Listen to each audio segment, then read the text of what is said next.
অতএব নিজে আল্লাহর সাথে সম্পর্ক করেন। আর আপনি নিজেকে এত ছোট কেন মনে করছেন? আপনিও আল্লাহর সেই বান্দা, যে বান্দা আমি, যে বান্দা আর 10 জন মানুষ। আল্লাহ পাক আপনাকেও ভালোবাসেন। আল্লাহ পাক জীবনের দীর্ঘ সময় পর্যন্ত আপনি আল্লাহকে ডাকেন নাই, আল্লাহ আপনাকে ফেলে দেয়নি। আল্লাহ আপনাকে খাওয়া, পরান, বাঁচিয়ে রেখেছেন। আল্লাহ নিয়ামত দিয়েছেন। আল্লাহ আপনাকে ভালো না বাসলে এমনি করেন? আল্লাহ পাক অপেক্ষা করছেন কবে খালি আপনি আসবেন আল্লাহর কাছে, এসে বলবেন আস্তাগফিরুল্লাহ। আল্লাহ পাক অপেক্ষা করে বসে আছেন আপনার জন্য। আপনি কোথায় যাচ্ছেন? আইনা তাযহাবুন, আইনা তাযহাবুন, কোথায় যাচ্ছেন তোমরা? কোথায় যাচ্ছেন?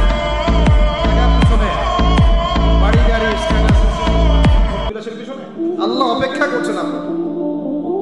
আসেন, সিজদা করেন। ওয়াসজুদু ওয়াক্তারিব, সিজদা করেন, নিকটবর্তী হন। আল্লাহ আপনার জন্য অপেক্ষা করছেন। যাবেন না আল্লাহর কাছে? আল্লাহ পাক সবাইকে আল্লাহর কাছে ফিরে আসার তৌফিক দিন। এটাই হোক আমাদের কাছে আসার গল্প। এটাই হোক আমাদের কিসের গল্প? কাছে আসার গল্প। আমাদের জেনার গল্প দরকার নাই। ওদের কাছে জেনা হচ্ছে কাছে আসার গল্প, যার ব্যাপারে আল্লাহ বলেছেন লা তাকরাবু জিনা। ওর ধারের কাছেও যেও না, আর তারা ওইটাকে বলবে কাছে আসার গল্প। ইন্না লিল্লাহি ওয়া ইন্না ইলাইহি রাজিউন। আল্লাহ পাক আমাদের যুবক যুবতীদেরকে হেদায়েত দান করুন। পিতা মাতাদেরকে পরিবারে অনুশাসন বজায় রাখার তৌফিক দান করুন।